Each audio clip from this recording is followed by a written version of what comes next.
Bienvenido a nuestro webinario a Cambios 70E, el NFPA 70E del 2021, o sea, la norma para la seguridad eléctrica en lugares de trabajo. Gracias por escoger TPC Training para sus necesidades de capacitación. ¿Quiénes somos? TPC Training es el líder de mantenimiento, seguridad y capacitaciones de operadores. Brindamos soluciones completas para una fuerza laboral del siglo XXI. Adquiera, aplique y adapte habilidades técnicas y de seguridad esenciales. Tenemos 45 años de éxito formando personal de mantenimiento en todas las industrias. TPC ha brindado programas personalizados de capacitación en diferentes habilidades industriales de la fuerza laboral para más de 45,000 clientes. Solo TPC tiene soluciones de cursos de capacitación en línea, en el aula y en el trabajo que se adaptan a todas las necesidades y presupuestos. Tenemos la habilidad de presentar en línea y con instructor. El tema de este día, cambios a la norma 2021, la norma NFPA 70E, por supuesto. Mi nombre es Álvaro Ramiro. Soy electricista licenciado con licencia en el estado de Texas. Y por supuesto, todas las preguntas que ustedes tengan son bienvenidas. Trataremos de contestarlas. Al final de esta presentación, contestaré todas las preguntas que tengan. Esta presentación va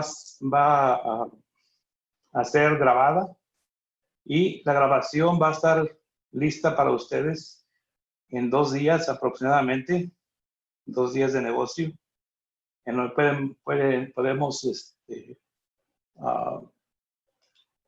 compartir la grabación y también un archivo en el que ustedes pueden ver todas las slides que vamos a transmitir. Le mandaremos un link para que usted pueda bajarlo.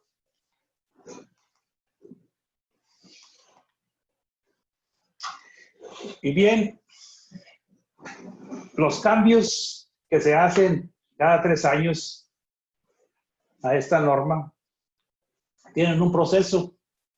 El proceso para el 2021 se hizo de la siguiente manera. Se hizo el primer borrador con una fecha de cierre de la participación del público el 27 de junio del 2018.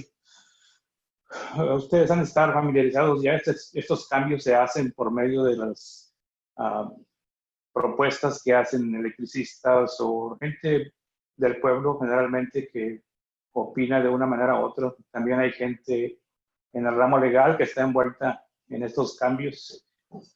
Y para el 27 de junio del 2018 se cierra la primera participación y se publica el primer borrador del informe. El 12 de febrero del 19, el año pasado, ya estuvo lista para que cualquiera que visitara el sitio internet de la NFPA pudiera verlo y revisarlo. Después de esto, se reciben 332 opiniones públicas. Se hacen 86 primeras revisiones.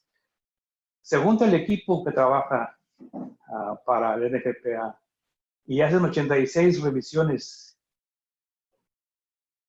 primeras revisiones. Y en el segundo borrador, la fecha de cierre de comentarios públicos es el 8 de mayo del 2019. La fecha de publicación del segundo borrador del informe fue en enero, el 12 de enero de este año. Después de eso, hubo 115 comentarios públicos y 43 segundas revisiones. Se va haciendo más chica en las revisiones, menos revisiones, se va mejorando, va evolviendo. Y la segunda revisión la puede bajar en esta website que está aquí. La segunda revisión.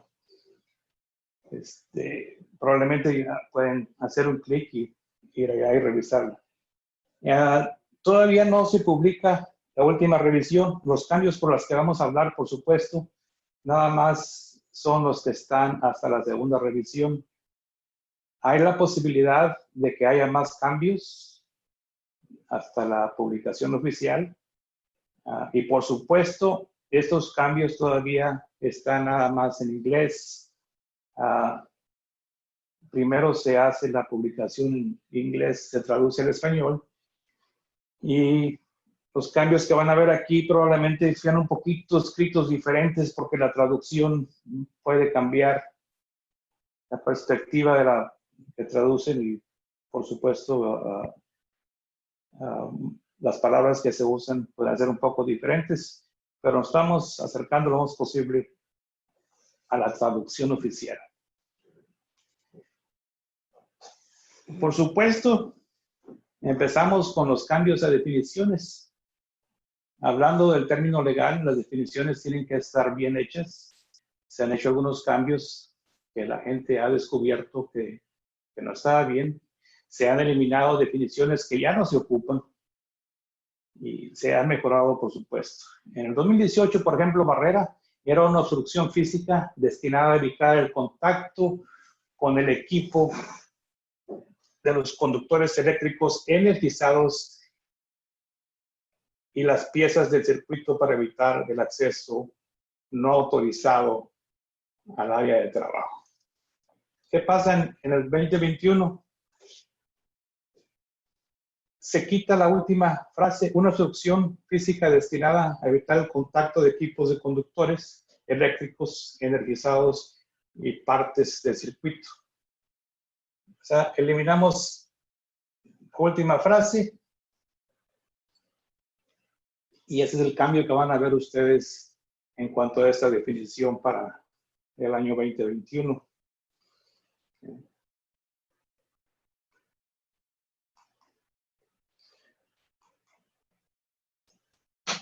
Como declaración del comité que se encarga de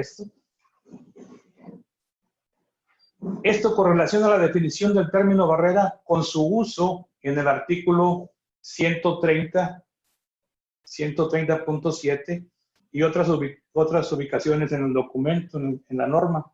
Esta definición revisada no prohíbe la construcción de barricadas que obstruyan el acceso a un área de trabajo.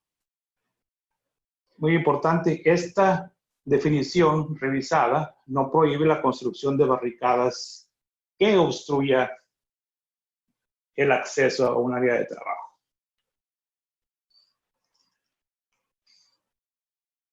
Otro cambio que hay en las definiciones, el pasamontañas, que popularmente se conoce como balaclava, o calcetín que se pone en la cabeza.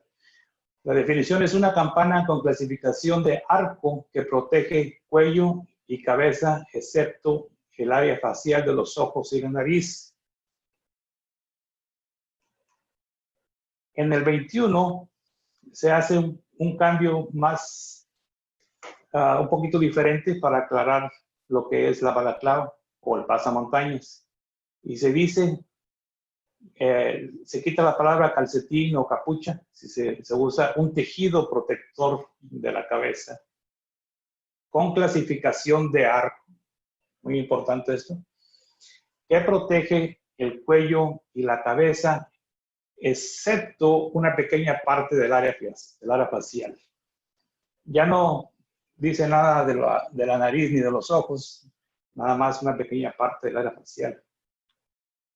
Como una nota informativa, podemos ver que algunos diseños de pasamontañas protegen el área del cuello y la cabeza, excepto los ojos, mientras que otros dejan el área de los ojos y la nariz sin protección. Hay diferentes formas de diseños, siguen siendo pasamontañas o balaclavas, pero la definición legal se modifica.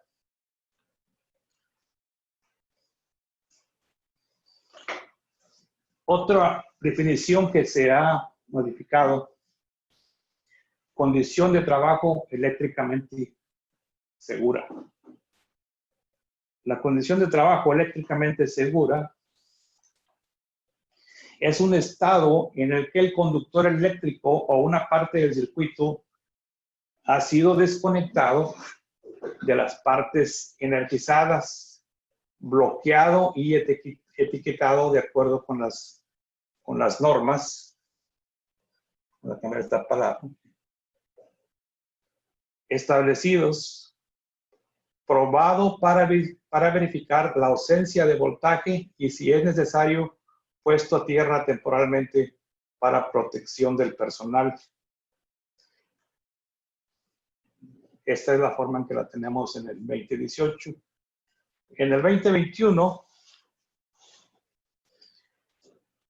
condición de trabajo eléctricamente segura.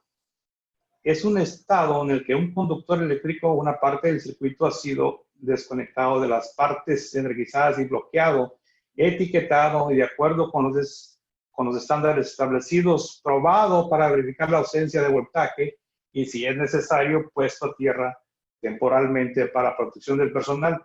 No hay cambios aquí, sino que hay una nota informativa en la que se aclara que la condición de trabajo eléctricamente seguro es un estado, no es un procedimiento.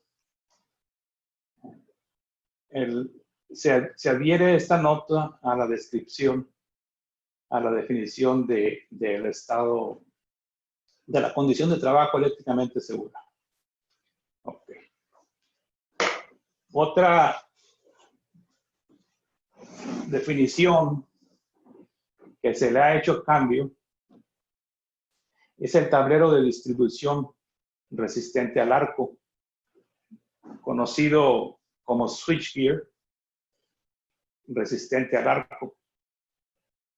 Equipo diseñado para resistir los efectos de una falla de arco interno y que dirige la energía liberada internamente lejos del empleado.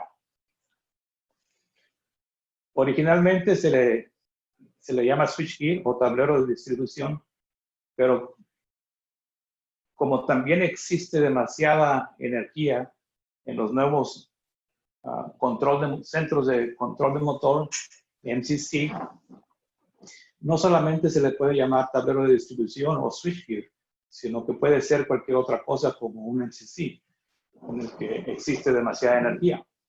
Entonces se cambia la definición de tablero de distribución por equipo resistente al arco. El nombre es un poquito diferente porque abarca switchgear o tablero de distribución y también incluye los MCCs o control de motores, centro de control de motores. Equipo diseñado para resistir los efectos de una falla de arco interno y que dirige la energía liberada internamente lejos del empleado.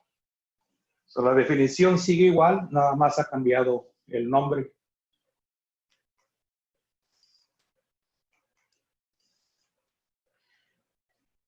Otra definición, otro cambio que existe en las definiciones es el peligro de choque. Una fuente de posibles lesiones o daños a la salud asociados con la corriente a través del cuerpo causada por el contacto o acercamiento a conductores eléctricos energizados o partes de circuito. En el 2021, una fuente de posibles lesiones a la salud asociados con la corriente a través del cuerpo causada por el contacto o aproximación a conductores eléctricos energizados o partes de circuito expuestos.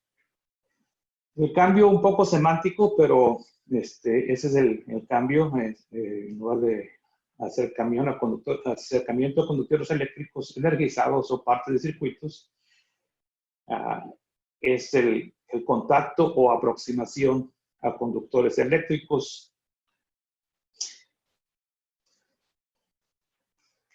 Hay una nueva nota informativa para voltaje nominal en el 2021. Tenemos en el 2018, el voltaje nominal es un valor nominal asignado a un circuito o sistema con propósitos de designar convenientemente su clase de voltaje, y nos cita, por ejemplo, el 120, 240 voltios, o 480, 277 voltios, 600 voltios.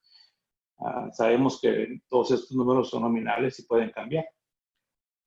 En la nueva nota informativa para voltaje nominal,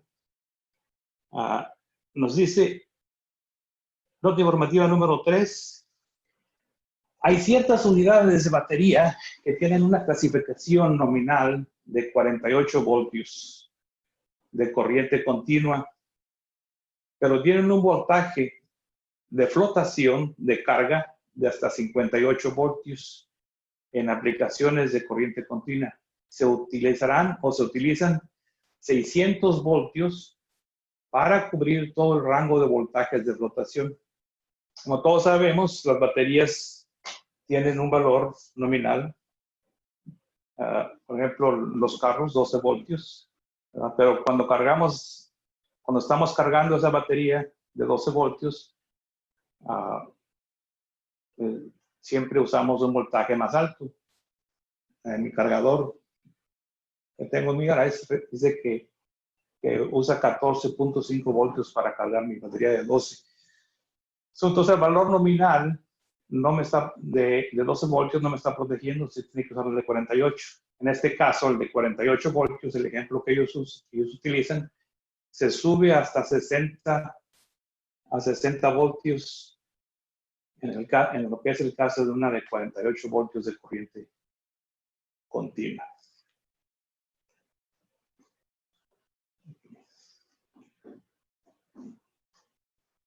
Cambios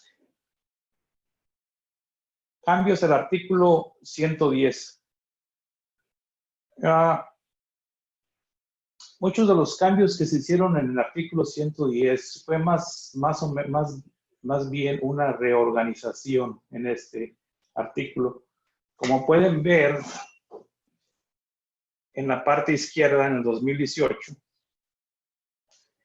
el 110, que es el programa de seguridad eléctrica, se convierte en el 110.5 en el 2021. Sigue la misma orden, los requisitos de formación del 102 se convierten al 106. Entonces, se reorganizan, pero ¿qué pasa con los números que faltan antes del 110.5, como el 110.1, el 110.2, etcétera? No se agregan, sino que se sustraen de las mismas partes de la norma, de la misma norma que existen ya en otros lugares.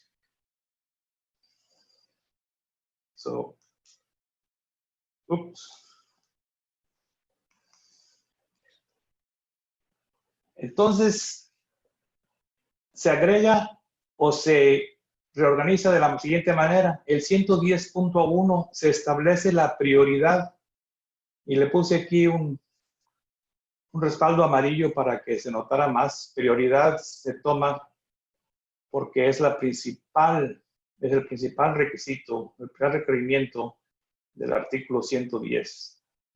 ¿Y cuál es la prioridad en cualquier riesgo eléctrico? Es la eliminación de peligros eléctricos, ¿verdad? Como son el choque, el relámpago o destello eléctrico. Este requerimiento se mueve al número 1. Este viene de artículos ya escritos más adelante en la norma. En el 110 se establece entonces, 110.1 se establece que prioridad es lo más importante, la eliminación de peligros de la electricidad, como desenergizarlo, ¿verdad? Una declaración del comité dice: esta segunda revisión mejora la claridad en la nota informativa al reemplazar el término indefinido de energía cero por el término más definido, que es desenergizado. Además, se agrega el lenguaje para aclarar que la eliminación se logra desconectando y aislando de las fuentes de energía todos los conductores eléctricos o partes de circuitos a las que un trabajador podría estar expuesto en el área donde se realiza el trabajo. Y aquí hay una aclaración muy importante. Se aclara que esta desenergización es un estado temporal y existe solo durante el periodo durante el cual se mantiene el estado en condición de trabajo. Hay que recordar también que no solamente se está protegiendo a las personas que están trabajando, sino a las que están cerca, que podrían estar expuestos en el área donde se realizará el trabajo. Una persona que observa también podría estar en peligro de un choque eléctrico.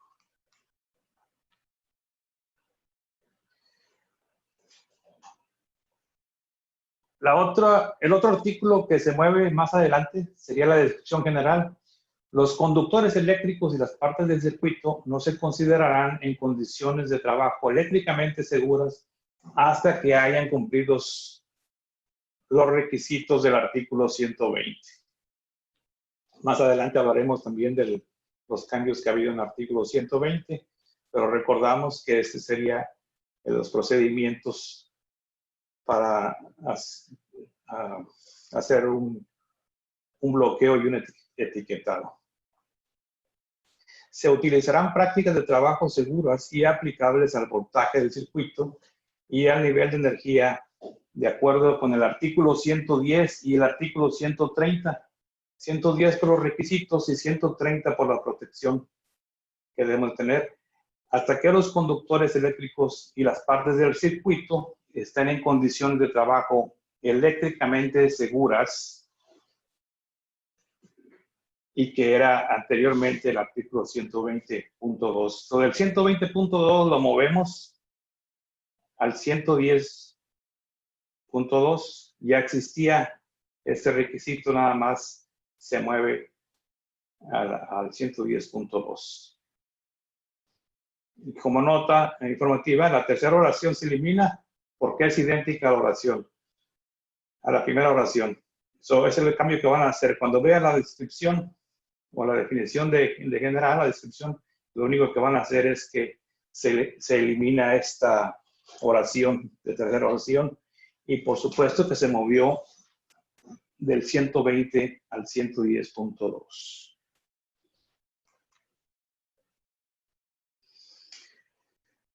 En el 110.3, la condición de trabajo eléctricamente segura.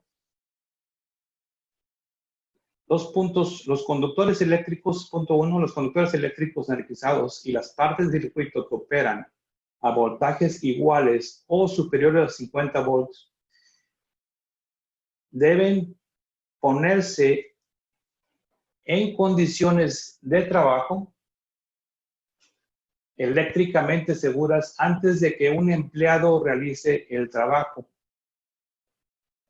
Antes de que un empleado realice el trabajo, si existe alguna de las siguientes condiciones, el empleado está dentro del límite de aproximación limitada, el empleado interactúa con el equipo donde los conductores o partes del circuito no están expuestos. Esto es muy importante. Pero existe una mayor probabilidad de lesiones por exposición a un riesgo de arco eléctrico. ¿Cómo puede ser esto del circuito que no están expuestos? La lógica o la forma de que ellos pensaron esto es que hay ciertos equipos, ciertas condiciones de mantenimiento que representan un peligro muy grande de destello eléctrico o de arco eléctrico. Podemos tener, por ejemplo, una mala instalación. Se puede haber trabajado o se puede haber instalado un un breaker nuevo, y aunque está protegido, a la hora de prenderlo puede haber un error o puede haber una mala conexión en alguna otra parte del circuito, y a la hora de prender ese breaker nos vamos a exponer a un arco eléctrico. Como declaración del comité, se considera que una persona está trabajando o no, no es el problema. Si está expuesta a un peligro, si se considera que una persona está trabajando o no, es muy importante, o no, no es el problema. Si está expuesta a un peligro. Porque muchos entienden el término trabajo de manera diferente, ¿no? Inclusive esta misma traducción podría traducirse diferente, con otras palabras. Muchos entienden el término de trabajo de manera diferente. Algunos afirman que es cuando a alguien se le paga. Otros creen que es solo cuando están haciendo algo físicamente. No todo el mundo considera necesariamente que una persona esté observando o solamente observando una tarea. Esto estaba antes en el 132 en la edición del año anterior, el 2018.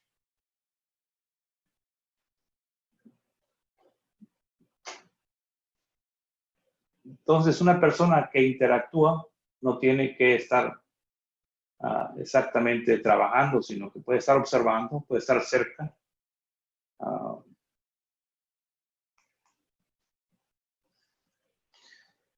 Ahora, los cambios que hubo en el artículo 110.5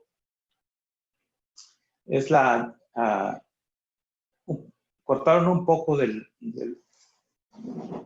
la descripción. El empleador deberá implementar y documentar un programa general a la seguridad eléctrica que dirija la actividad apropiada al riesgo asociado con los peligros eléctricos.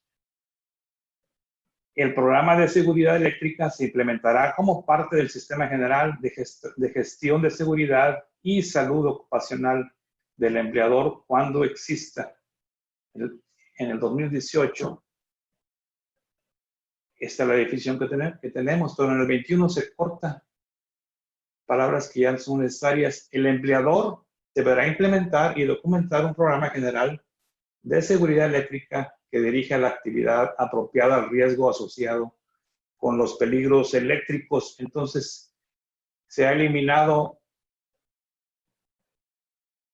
parte de la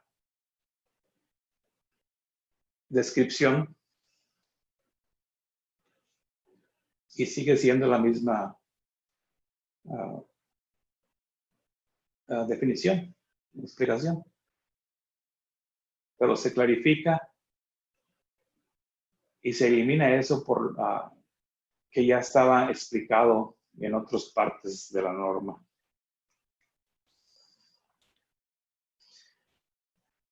Cambios al artículo 110.5. Una declaración del comité según las instrucciones del comité de correlación, todas las referencias a los sistemas de gestión de seguridad, y esto nada más es una declaración del comité, y las normas de gestación de seguridad se han eliminado de esta sección del NFPA 70E y se han reubicado en un anexo informativo, el anexo P. La nota informativa 2 se actualiza para incluir una referencia al anexo P, que proporciona información sobre cómo alinear la implementación de esta norma con las normas de gestión de seguridad y salud ocupacional. Entonces, en el 2018,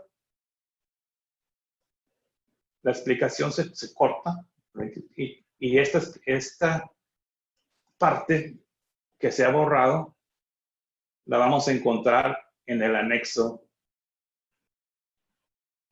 P. Anexo P.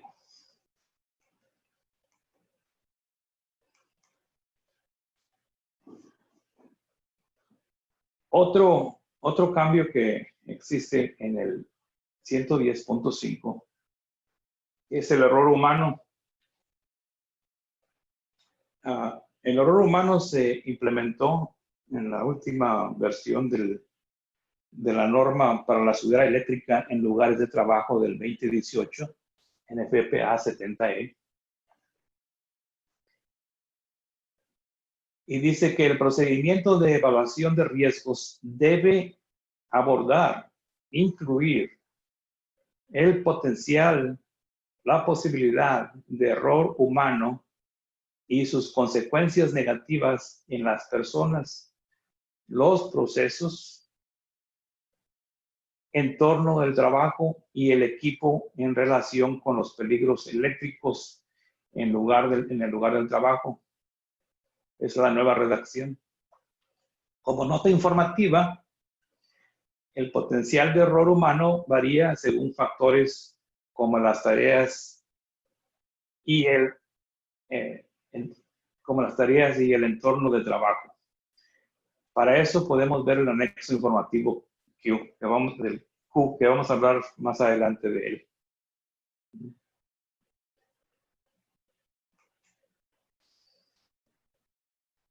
Otro cambio que hubo al artículo 110.5. La política de condiciones de trabajo eléctricamente seguras. Un programa de seguridad eléctrica debe incluir una política de condiciones de trabajo eléctricamente seguras que cumpla con el artículo 110.3. Se corrobora, se afirma que deben existir esas políticas. Podemos revisitar el artículo 110.3 y encontrar todas las necesidades. Un cambio muy importante me parece a mí, es la capacitación y reentrenamiento adicional.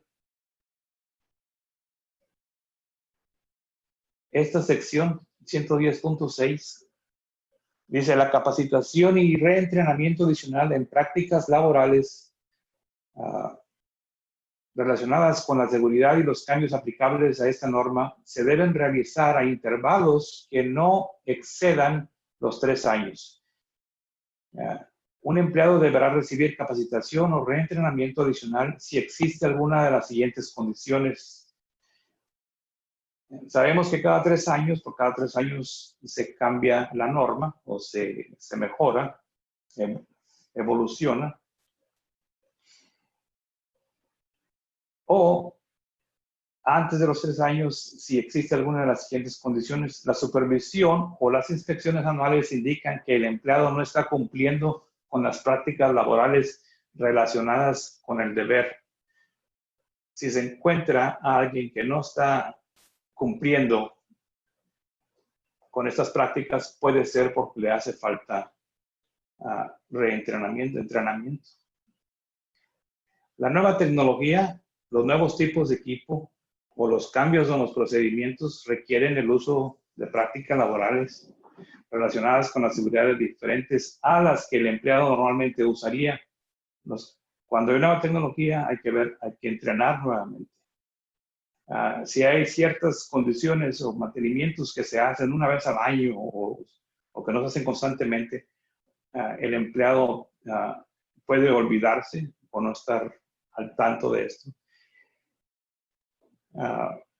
El empleado debe revisar las prácticas laborales relacionadas con la seguridad que normalmente no utiliza el empleado durante sus deberes laborales regulares.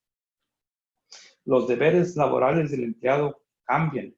Todas esas condiciones se deben de hacer.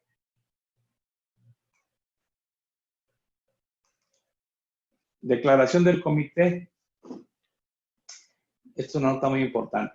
Además, la falta de cumplimiento no siempre requiere una nueva capacitación.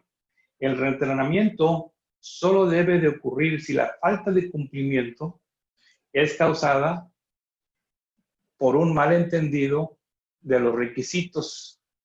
El incumplimiento intencional, que si existe, se aborda por otros medios. Además, este requisito debe reevaluarse en función de los modos de actuación humana y los errores asociados del anexo Q, que explica, que explicaremos más adelante. El reentrenamiento debe estar dirigido al tipo de error que se demostró. Puede ser conocimiento, reglas o habilidades. Puede ser que desconozca la regla. O puede ser que no tenga las suficientes habilidades para desempeñar ese trabajo. En el 110.6, la sección A, paréntesis 4, el tipo de formación, la capacitación requerida por el 110.6 debe ser en aula, aquí hubo un cambio, en el trabajo a una combinación de los dos. El tipo y el alcance de la capacitación brindada serán determinados por el riesgo al empleado.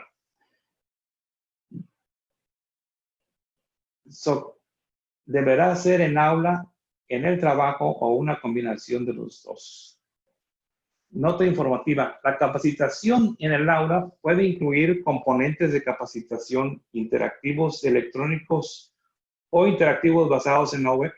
Muy importante esto porque a pesar de que estábamos trabajando en línea, ahora con este problema que tenemos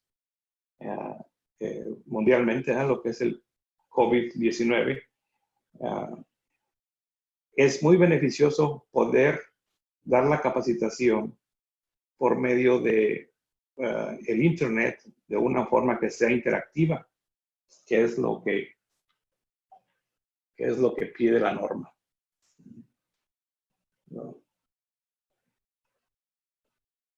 Esta aclaración nos permite hacerlo y se adapta inmediatamente a los problemas que tenemos en el mundo.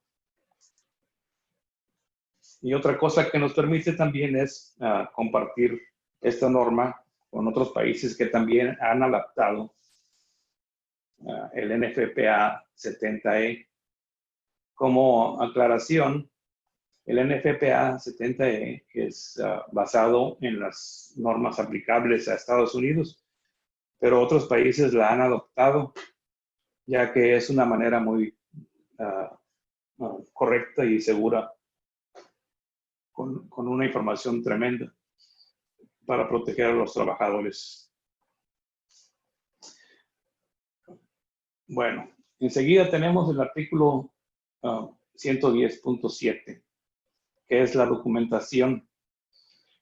Cuando el empleador anfitrión tiene conocimiento de los peligros cubiertos por esta norma que están relacionados con el trabajo del empleador contratado, debe haber una reunión documentada entre el empleador anfitrión y el empleador contratado. Aquí hay una nota informativa muy importante. En sitios de trabajo de múltiples empleadores, es muy común encontrar en la construcción o en la reconstrucción de plantas grandes en el sector industrial, que hay muchos subcontratistas, muchos empleadores. Más de un empleador puede ser responsable de identificar condiciones peligrosas y crear prácticas de trabajo seguras. Más de un empleador puede ser responsable. Eso nos recuerda que aquella frase que dice que la seguridad es un problema de todos, es una responsabilidad de todos.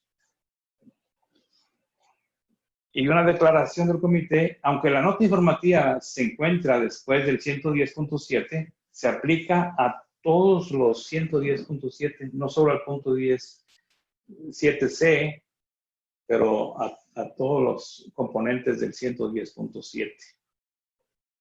Esta revisión proporciona esta claridad.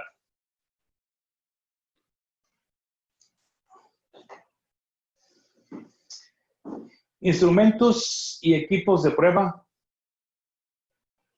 Solo personas calificadas deben realizar tareas como pruebas, resolución de problemas y medición de voltaje en equipos eléctricos donde exista un peligro eléctrico.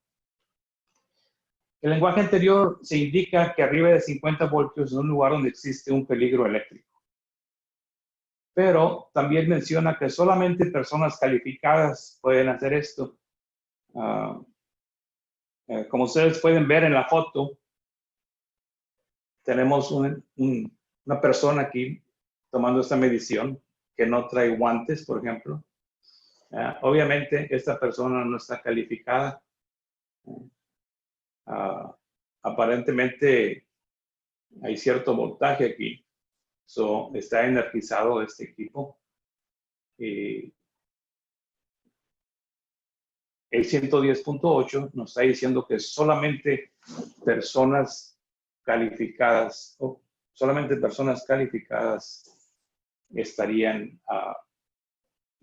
serían permitidas en trabajar en equipos de 50 voltios o más. Uso del equipo 110.12. Esta es una pregunta que seguido me hacen. El uso del equipo. El equipo debe utilizar de acuerdo con las instrucciones del fabricante. Esto es nuevo. Esto se le aumenta al artículo 110. En general, el uso de equipos dentro del alcance de la NFPA 70 no debe de usarse de manera que sea contraria a las instrucciones del fabricante. Si no se proporcionan instrucciones, la autoridad competente puede determinar si el equipo se utiliza de manera adecuada. ¿Quién es la autoridad competente? La autoridad competente puede ser, especialmente en los lugares industriales, puede ser algún ingeniero, puede ser un instructor local. Si es en lugares públicos, habitacionales, por ejemplo, va a ser un inspector de la ciudad. También puede ser un representante de un seguro, pero debe de ser una autoridad competente, las que pueden determinar si el equipo se utiliza de manera adecuada.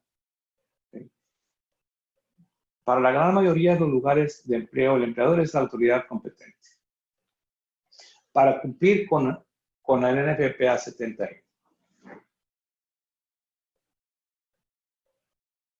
Este artículo clarifica que las instalaciones deben de estar hechas de acuerdo al fabricante, a las instrucciones del fabricante. Uno de los errores que cometemos muy seguido es que siempre que compramos algo, lo primero que hacemos es tirar las instrucciones a la basura. Muchos me preguntan cómo instalar un GFCI. Y lo primero que les digo es que no están las instrucciones. Y vienen dentro de la caja y normalmente las tiramos a la basura y nunca leemos las instrucciones. Siempre tratamos de resolver problemas sin revisar las instrucciones.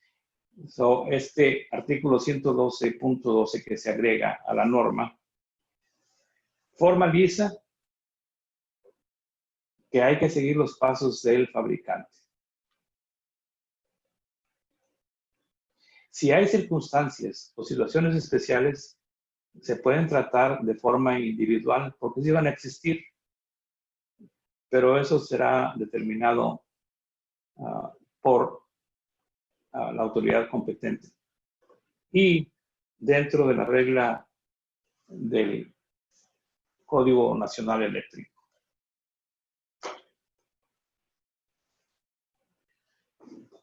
Los cambios al artículo 120, procedimiento de bloqueo y etiquetado.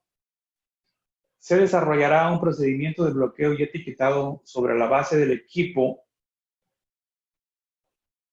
y se desarrolló un procedimiento sobre la base del equipo y sistema eléctrico existente y se utilizará documentación adecuada, incluidos dibujos y diagramas actualizados.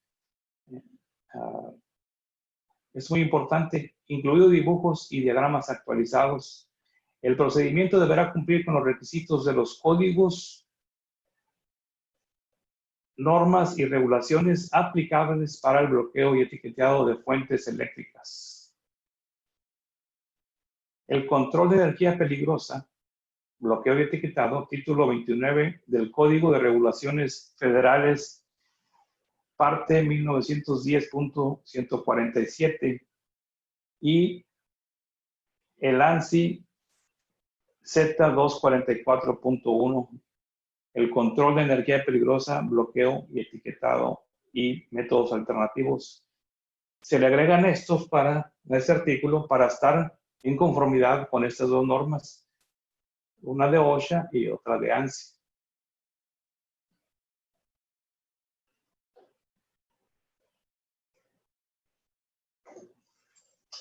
En el 123 también es una nota nueva y muy importante que cada rato me preguntan en las clases de seguridad.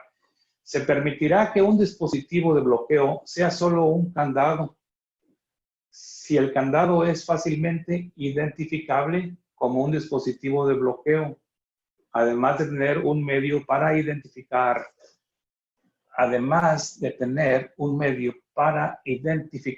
la persona que instaló el candado. Más antes se ponía un candado. Era aceptable poner un candado y una etiqueta, porque en la etiqueta se ponían los nombres del dueño del candado. Ahora se permite poner solamente el candado si existen las condiciones siguientes. Solo un circuito o pieza de equipo está desenergizado. Solamente si un circuito o pieza del equipo está desenergizado. Y el periodo de bloqueo no se extiende más allá del turno de trabajo. No va a haber un cambio de turnos, no va a haber un cambio de grupo de trabajadores. Y los empleados expuestos a los peligros asociados con la reactivización del circuito o equipo están familiarizados con este procedimiento. Aquí está una foto de un candado que llena estos requisitos. Este puede bloquear, se puede usar para bloquear sin necesidad de etiqueta porque es fácilmente identificable quién lo puso. Y aparte de eso, el candado está etiquetado en sí mismo, con una grabación. Cualquiera puede identificar que este es un candado para bloquear. Y una nota nueva informativa en el 120.4, que seguimos con el bloqueo, ¿no? De la desenergización de los circuitos en los que vamos a trabajar. Para obtener más información sobre los métodos y procedimientos para colocar los capacitores en condiciones de trabajo eléctricamente seguras, dice, consulte el artículo 360.3, 360.5 y el anexo informativo R, que es del trabajo con capacitores. Estos artículos son nuevos, se agregan. Y estoy muy agradecido por eso porque nunca falta quien me pregunte cómo desenergizar un capacitador de una forma segura y sin peligro. Okay. Más adelante hablaremos del artículo de los capacitores. Los cambios que se han hecho al artículo 130, la evaluación del riesgo de choque, la estimación de probabilidad y severidad, la estimación de la probabilidad de que se produzcan lesiones o daños a la salud y a la posible gravedad de las lesiones o daños a la salud deberán tener en cuenta todo lo siguiente: el diseño del equipo eléctrico, el diseño del equipo eléctrico. ¿Qué quiere decir con eso?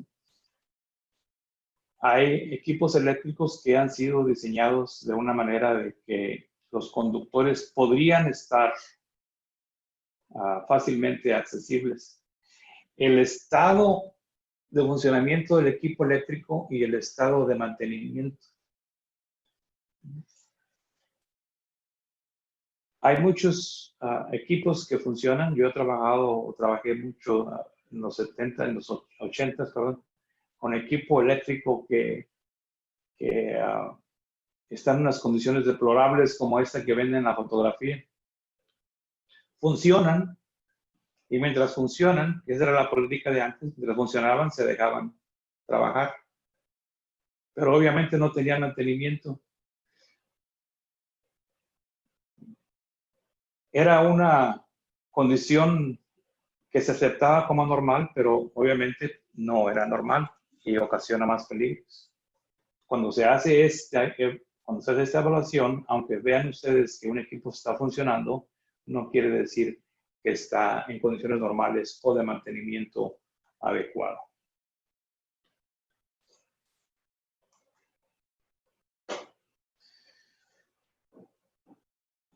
Cambios a la tabla 130.5. Cuando se hace esta evaluación, cuando se busca cuáles son las posibilidades de que pueda haber un arco, nos dice,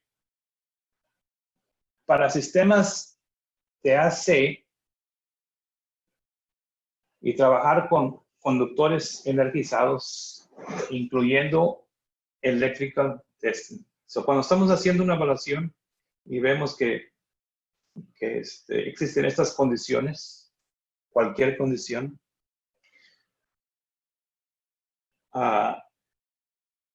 o la operación de, esto se incluye nuevo, o la operación de un circuit breaker o switch por primera vez después de la instalación o después de que hubo una reparación en el equipo.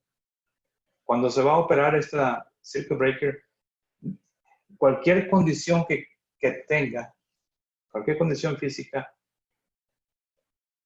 sí hay la posibilidad de que haya un arc flash, porque podríamos haber cometido un error a la hora de instalarlo, podríamos haber cometido un error a la hora de haber trabajado en el equipo.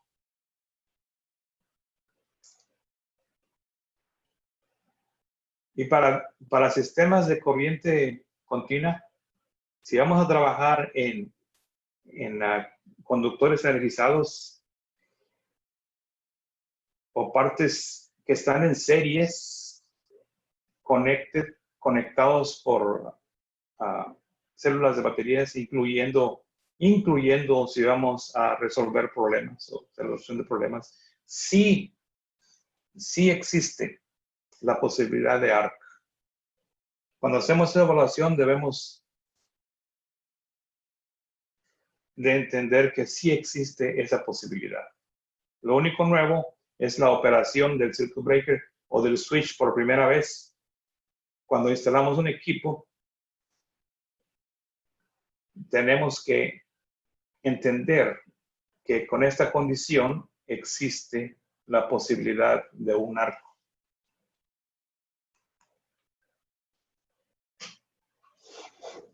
Otro cambio que hubo en el artículo 130,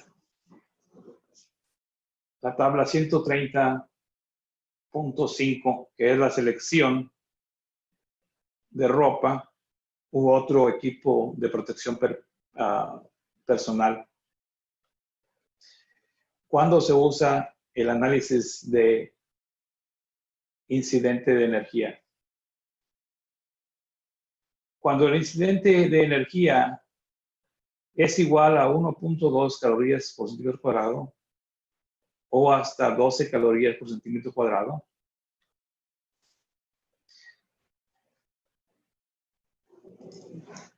se debe de usar la ropa que es igual o más grande que la estimada energía. Se debe de usar mangas largas. Se debe de usar máscara protectora o careta protectora o un flash suit, un traje completo, un coverall. Si vamos a usar ropa extra arriba de lo que normalmente usamos, por ejemplo, un chaleco de alta visibilidad, no hay necesidad de que el chaleco de alta visibilidad sea de las calorías requeridas para nuestra protección.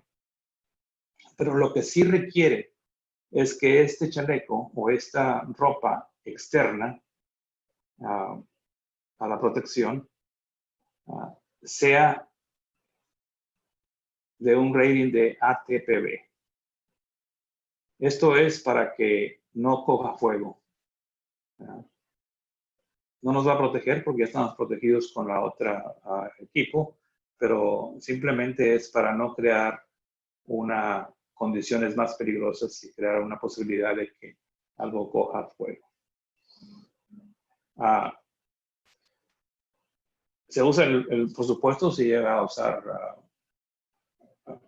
guantes, el casco, las lentes protectores, protecciones para el oído. Y aquí una nota muy importante: zapatos de cuero. Esta nota dice que los zapatos, aunque no sean de cuero o dieléctricos, se podrán permitir para usar si estos zapatos han sido probados y demostrados que no pueden agarrar fuego, que no se van a derretir,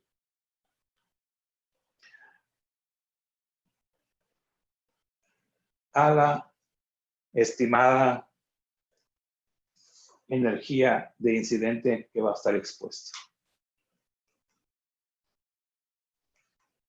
Entonces, necesariamente no tiene que ser zapatos de cuero, puede ser de cualquier otra cosa, después de que se hayan comprobado que soportan la energía. La otra nota, la nota E. Si se va a usar una chamarra o un protector de la lluvia o un chaleco de alta velocidad, se permite que se use después de que sea con una protección o con un valor de ATPB.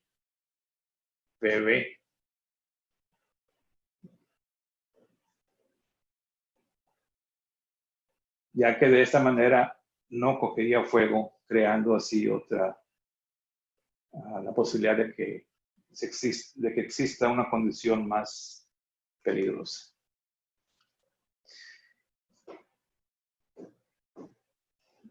Otro cambio que hubo en el artículo 130, en el 130.7, que es uno de los más comunes. Cuando un empleado está trabajando dentro del límite de acceso restringido, el trabajador debe de usar PPE de acuerdo con el artículo 130.4. Cuando un empleado esté trabajando dentro de los límites del arco eléctrico, deberá usar ropa protectora y otra forma de protección de acuerdo con el 130.5. Todas las partes del cuerpo dentro del límite de arco eléctrico deben estar protegidas. Como nota informativa, cuando la exposición a la energía incidente estimada es mayor que la clasificación del arco, con clasificación de arco disponible en el mercado, hay equipo que el mercado nos limita cierta protección. Entonces, con el propósito de probar la ausencia de voltaje, los siguientes ejemplos de métodos de reducción de riesgo podrían usarse para reducir la probabilidad de ocurrencia de un evento de arco o la severidad de la exposición.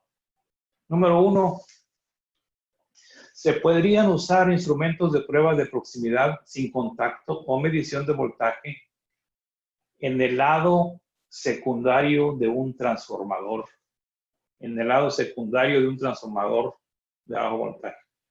Déjame estar seguro de que vamos al lado secundario.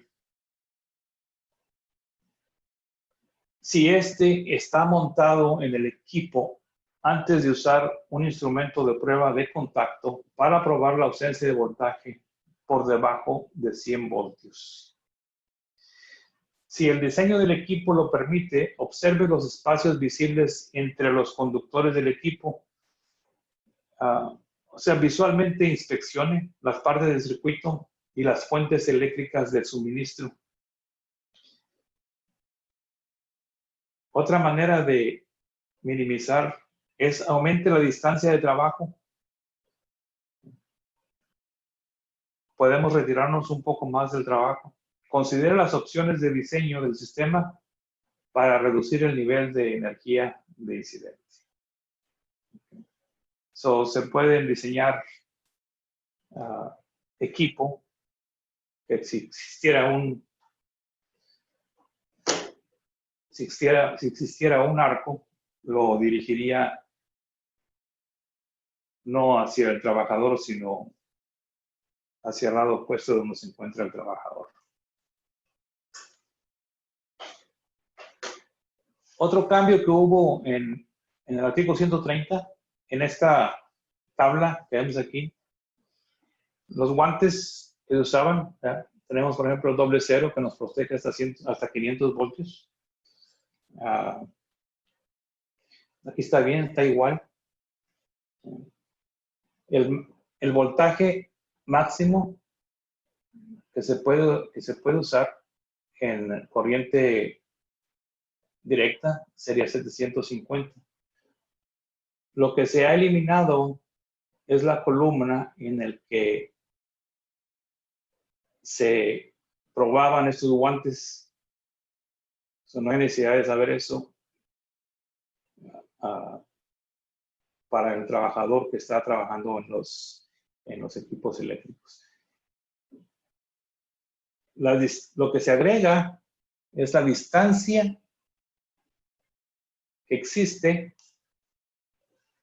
entre el guante de cuero, vamos a tratar de dibujar un guante aquí, entre el guante de cuero y el guante de hule. La distancia que existe aquí, esta es la distancia en la que de esta columna que se ha añadido a la tabla. Entonces se quita una columna y se agrega otra. Es el único cambio que existe en esta tabla.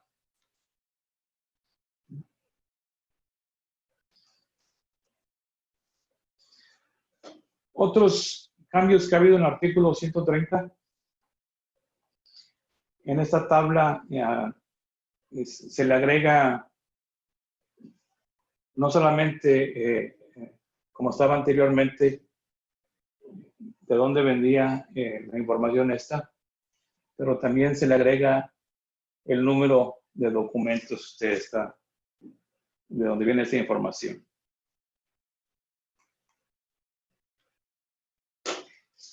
Y lo nuevo que hay en esta norma de ahora es el artículo 360, la seguridad relacionada a los requerimientos para capacitadores. ¿Qué es lo que mira en 360.1? Aparte vienen definiciones en el 360.2. ¿Cuáles son los límites o cuáles son los límites en los que se guarda la energía? ¿Cuáles son las fronteras en las que tenemos que estar al tanto? específicamente medidas para seguridad personal, específicas medidas. Y cómo establecer una condición de trabajo segura cuando se trabaja con capacitadores y el uso de ground sticks, el uso de varillas para hacer tierra. Esto es muy importante porque el equipo nuevo se ha hecho más común ahora. Por ejemplo, hay bancos de capacitores que son muy peligrosos, ¿verdad? Un ejemplo sería una máquina de cortar con plasma. Tiene los equipos grandes BFDs tienen bancos de capacitores que hacen una explosión grande, muy peligrosa, nos expone. Entonces ahora tenemos este nuevo artículo que nos protege o que nos enseña a protegernos de los capacitadores. Otros cambios en el anexo informativo de el incidente de energía y ARCO, los límites de ARCO, los métodos de calculación, el anexo F es el análisis del peligro, el control de peligro y, por supuesto, el anexo informativo R, que es trabajando con capacitadores. Y bien, muchas gracias por estar con nosotros.